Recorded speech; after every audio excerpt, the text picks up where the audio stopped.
Okay, आवाज़ तो सभी को आ रही होगी। कोई बात नहीं, एक काम करता हूँ, थोड़ा सा पीछे का कैमरा भी साफ़ कर देता हूँ। अभी के समय में मॉइस्चर आ गया है, ठंड का मौसम हो रहा है, दिसंबर का महीना शुरू हो चुका है। दूसरा है कि अब हम जो है उस किताब के बारे में बात करेंगे। पता नहीं जेमिनी काम करेगा या नहीं करेगा, कुछ जानकारी इतनी है नहीं। और चैट जीपीटी भी, उसका भी कुछ भरोसा नहीं है। रुपये मूल्य के मापक या शोषण के साधन किताब की क्या हालत हो गई है, मैं कैमरे के माध्यम से दिखा सकता हूँ। ये देखो, ये हालत हो चुकी है इस बेचारे की, फटी चितड़ा हो गया है। क्योंकि हार्ड कवर है तो फटा चितड़ा होना तय है इसका। हार्ड कवर नहीं होता तो फटा चितड़ा हालत नहीं होती, बट अंदर का जो माल मसाला वो सब ठीक है। ये तो खैर वो कपड़ा के लिए था। बाकी कैमरे की बात बताऊं तो कैमरा ये है। और दूसरा ये कि अब हम स्टार्ट करने वाले हैं। कौन सा है अभी देखना पड़ेगा मुझे मुझे अपने यूट्यूब के उसमें जाना पड़ेगा। यूट्यूब चैनल कहाँ है? Your videos.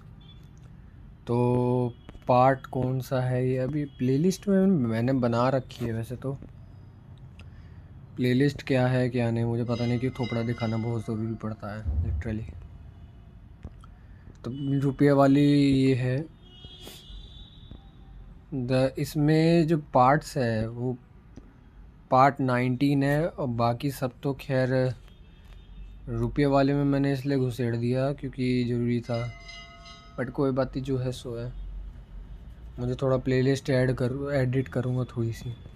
पार्ट 19 में कहाँ थे कहाँ नहीं थे मुझे भी ध्यान नहीं है, इंस्टाग्राम वगैरह उन सब पे भी मैं हूँ।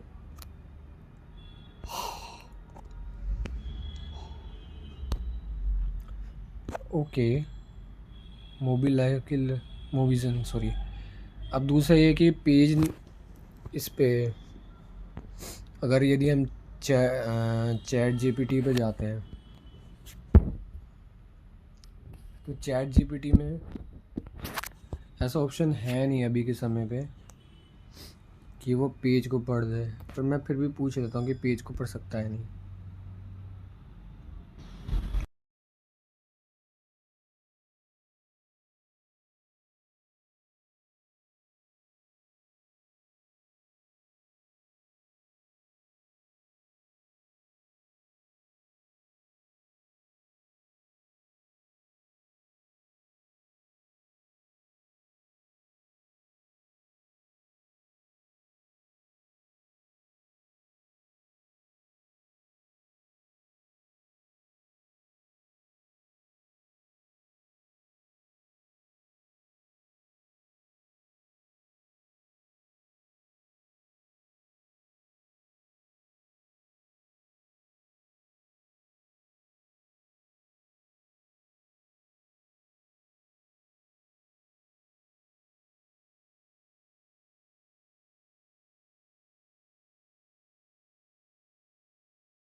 मुझे लगता है चैट जीपीटी ज़्यादा वो अच्छी तरह से काम नहीं करेगा। कोई बात नहीं, 11 रीडर में देख लेता हूँ। 11 रीडर ज़्यादा अच्छी परफॉर्मेंस देता है। गेट स्टार्टेड, अब इस साला लॉगिन करना पड़ेगा। मैंने जो है इसमें सारा की सारी टेक्स्ट को कॉपी कर लिया है। उसके बाद लिसन करते हैं।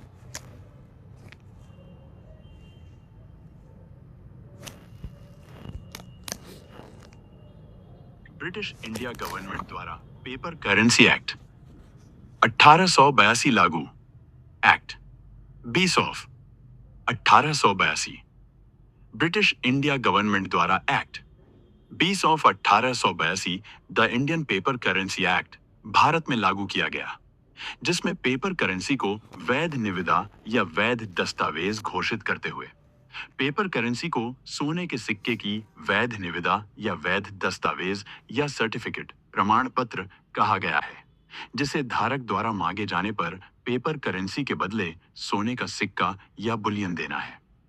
मूल्य 1 रुपया। ब्रिटिश इंडिया गवर्नमेंट द्वारा भारतीय सिक्का अधिनियम एक्ट 3 ऑफ 1906 भारत की संसद में पारित।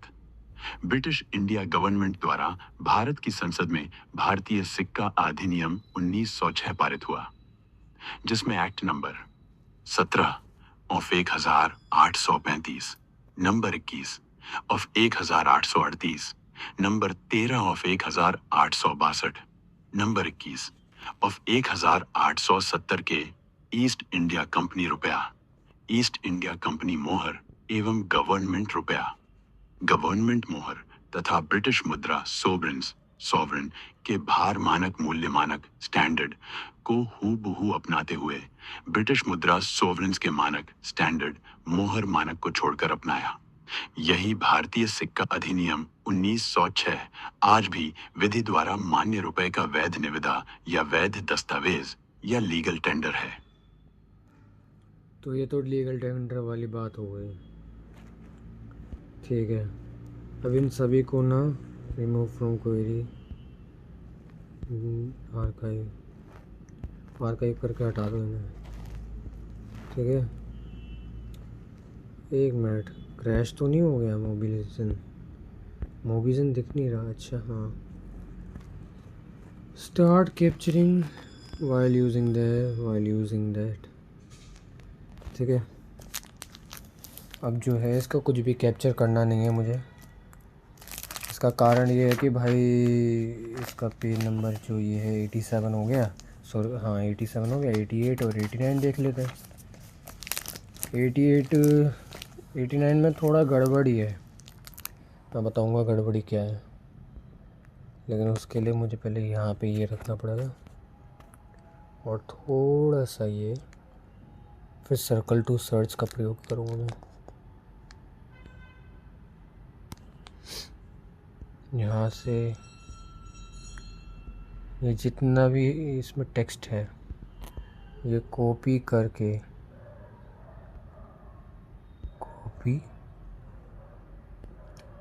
मैं ये इसलिए कर रहा हूँ ताकि लोगों के दिमाग में ये घुसे ना कि भाई मैं जो हूँ फ्रॉड बता रहा हूँ,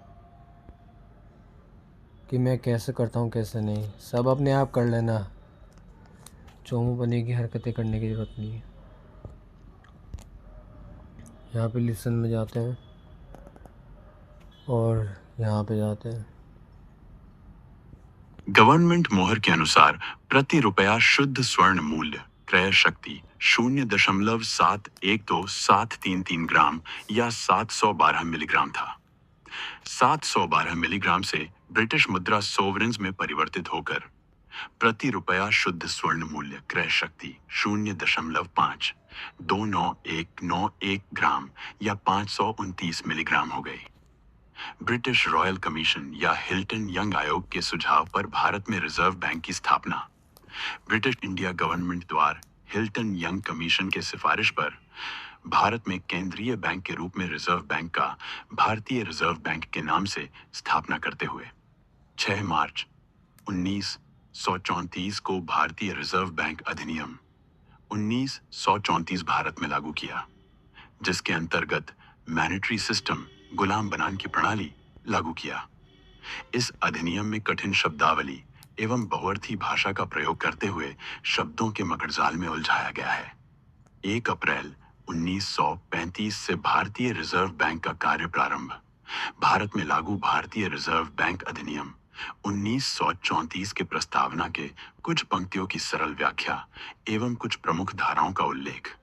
प्रस्तावना के अनुसार बैंक नोटों का निर्गमन, निकासी करने और ब्रिटेन में मुद्रा स्थिति की सुदृढ़ता, मजबूती बनाए रखने की दृष्टि से आरक्षित राशियों, सोना, चांदी, हक, दस्तावेज आदि का रखा जाना नियंत्रित, आर्थिक गुलामी करने के लिए तथा समष्टिगत सामूहिक रूप से देश ब्रिटेन की करेंसी, गवर्नमेंट रुपया और प्रत्यय, प्रमाण, विश्वास, वचन पत्र व्यवस्था को देश ब्रिटेन के लाभार्थ खजाना भरने चलान के लिए भारत के लिए एक रिजर्व बैंक का गठित करना समीचीन आवश्यक है।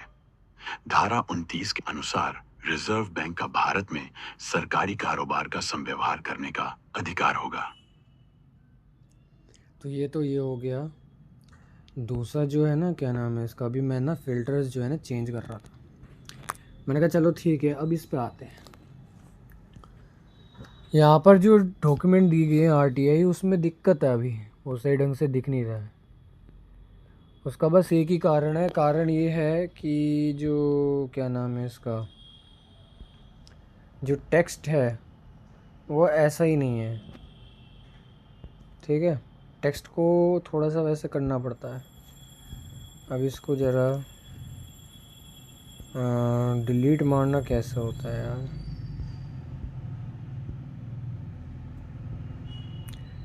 Delete,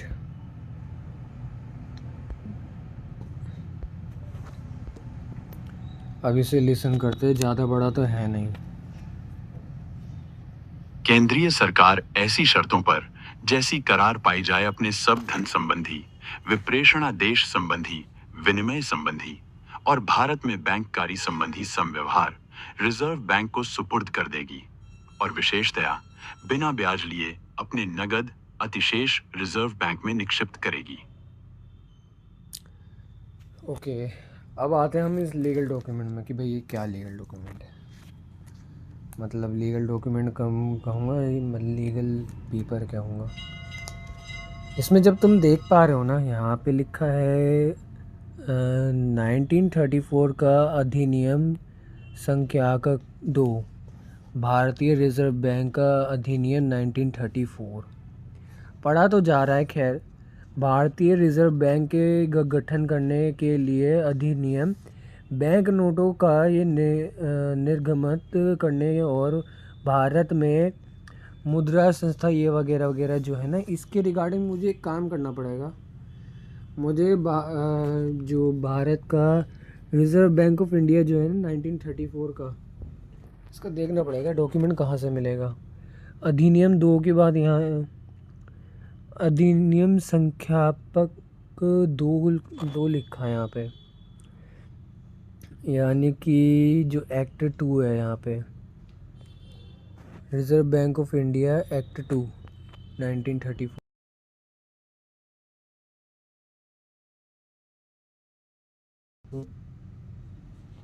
The Reserve Bank of India Act of 1934 established the Reserve Bank of India in 1935.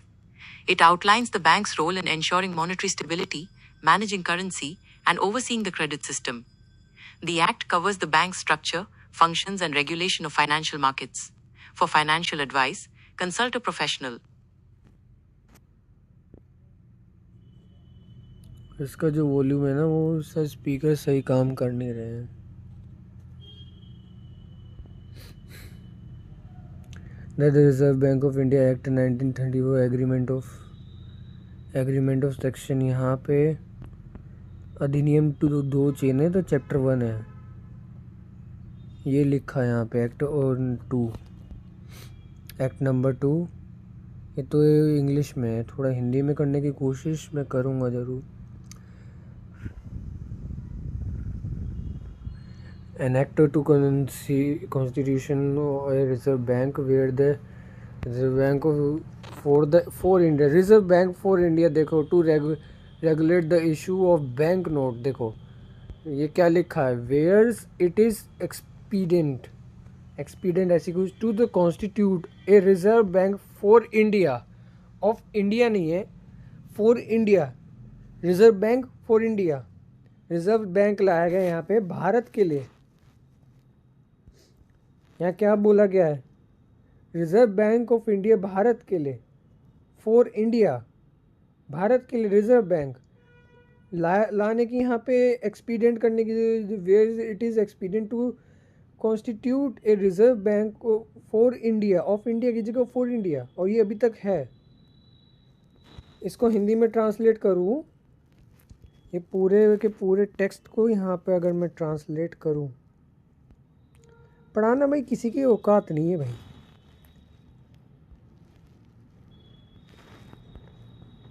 इसको ट्रांसलेट करो यार हिंदी में। ये तो खैर ट्रांसलेशन ठीक नहीं है, इसको पूरे ट्रांसलेट करने के लिए मुझे ट्रांसलेट,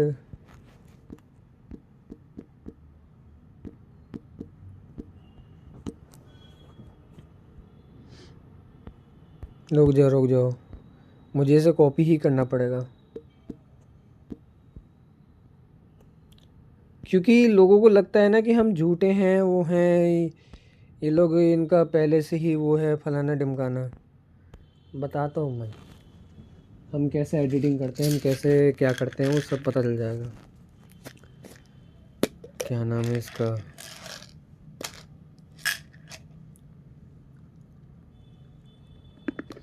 कहाँ पर आता है वो,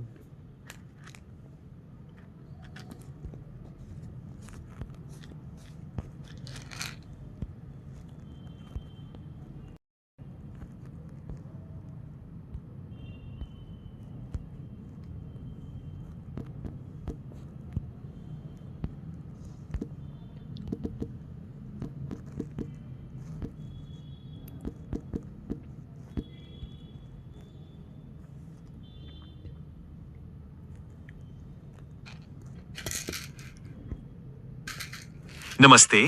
जैसा कि आपने पिछली बातचीत में कहा था कि आपको देवनागरी में उत्तर चाहिए, इसलिए मैं हिंदी में अनुवाद कर रहा हूं। ये रहा आपका अनुवाद।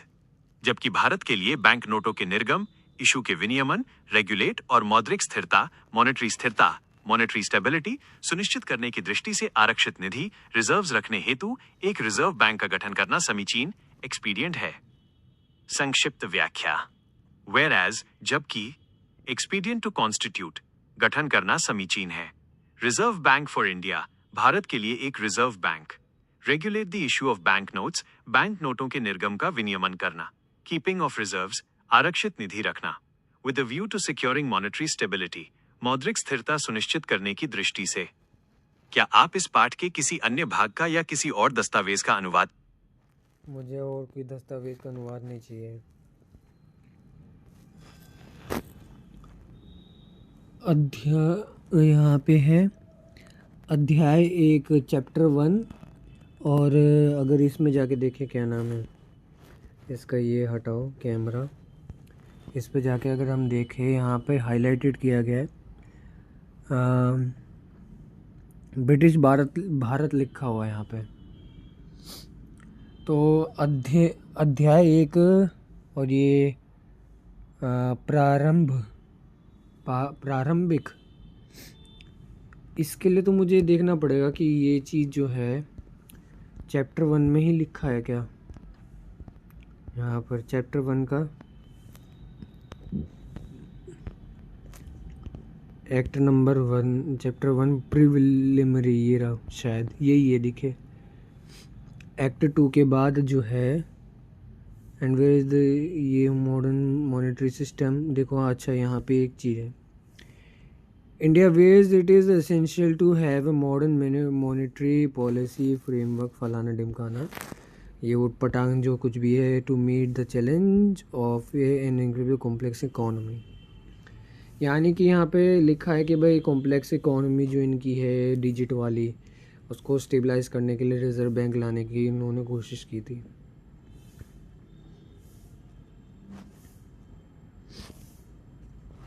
देखो यहाँ पे अगर मैं हिंदी में ट्रांसलेट करूँ ना, किसी की समझ नहीं आएगी,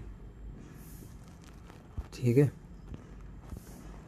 इसलिए इसका जो है ना, ये शॉर्ट, इसका सेकंड पॉइंट है क्या, ये फर्स्ट पॉइंट है, फर्स्ट पॉइंट होगा शायद। थोड़ा सा जो है इसमें मेरे को कुछ गड़बड़ सी लग रही है, क्योंकि थोड़ा इंग्लिश में है ना, इंग्लिश हिंदी का थोड़ा ट्रांसलेट करना मुश्किल हो जाता है। इन हिंदी में पीडीएफ चाहिए भाई, 1934 पीडीएफ इन हिंदी, तो अच्छी क्वालिटी में मिल जाएगी, वही बहुत है। मैंने इंग्लिश में दिखाई दिए, अब हिंदी में भी दिखा देते, क्या जा रहा है। ये तो खैर ये है, यहाँ पे ये देखो हिंदी में आ गया ना। यहाँ पे क्या लिखा है, भारतीय स्वतंत्रता केंद्र अधिनियम तथा अध्यादेश आदेश 1932 ब्रिटिश भारत के स्थान पर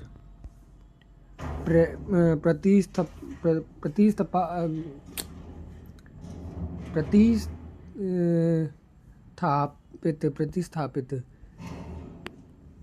तो ब्रिटिश, इसका जो है ब्रिटिश भारत बोला गया है यहाँ पे, ब्रिटिश भारत बोलना। और जो इंग्लिश में जो पीडीएफ है, पहली बात तो ये पीडीएफ मैं डाउनलोड करके रख लेता हूँ, ठीक है, ये काम आएगी।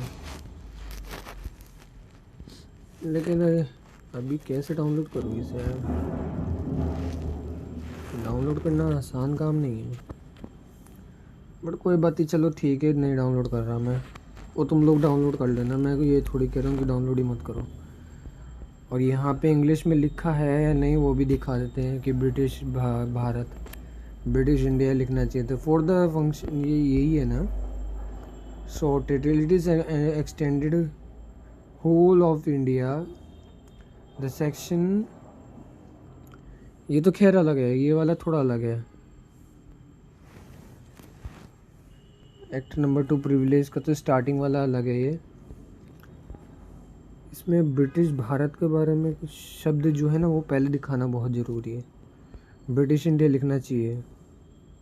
और ये 1934 की बात है, 1948 में आज़ाद भारत बताते हैं, है असलियत में यानी वो सब चूतिया पाए। मुझे इसमें थोड़ा सा ना पढ़ना पड़ेगा और ढूंढना पड़ेगा तुम लोगों के लिए। मैंने वैसे तुम लोगों का ठेका लिया तो है नहीं, बट कोई बात नहीं है, वीडियो बना रहा हूँ तो चलो ठीक है, देख लेते क्या कर लेते।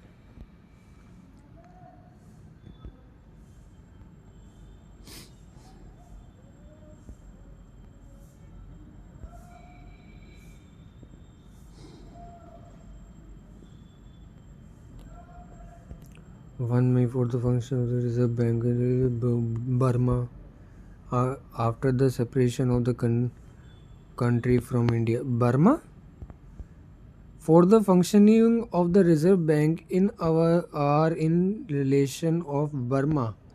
Burma का क्या relation है भाई? After the separation of that country from India, see the MO 1937. The act was extended to the bearer by Act 4 हुआ डिमांड, ये सब दादरा एंड नगर हवेली। ओके, यहाँ थोड़े से शब्दों का खेल खेला जानने की कोशिश की गई है। बर्मा का क्या लेना देना है भाई, ये देखो ये सेकंड में लिखा है, सब by the AO 1948 for British India.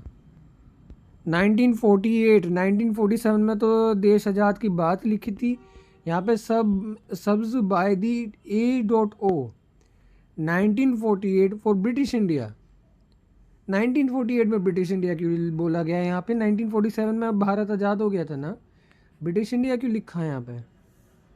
तो भाई इससे साफ साफ पता चलता है कि भारत आज भी ब्रिटिश इंडिया है, 2025 में भी ब्रिटिश इंडिया है लीगली रूप से। भारत आज़ाद के और गुलाम के कोई सर्टिफाइड डॉक्यूमेंट है ही नहीं आज तक। ये तो खैर मैंने किताब और पढ़ी तो थोड़ा पता चल गया कि भाई भारत जो है ब्रिटिश इंडिया है, आज भी ब्रिटिश इंडिया है। अब आज है नहीं, उसके कंफर्मेशन के लिए ना आरटीआई लगानी पड़ेगी तुम लोगों को, उसमें थोड़े सवाल पूछने कैसे पड़ेंगे उसके रिगार्डिंग, तो भाई ट्रेनिंग में आना पड़ेगा तब पता चलेगा। चलो ये तो खैर पेज नंबर 88 था, 89 था, अच्छा 88 तो हो गया, 89 हो गया, 90 पेज रह रहा है। ठीक है 90 पेज को थोड़ा कर देते हैं, पर मैं थोड़ा ना इस वीडियो को रोक देता हूँ।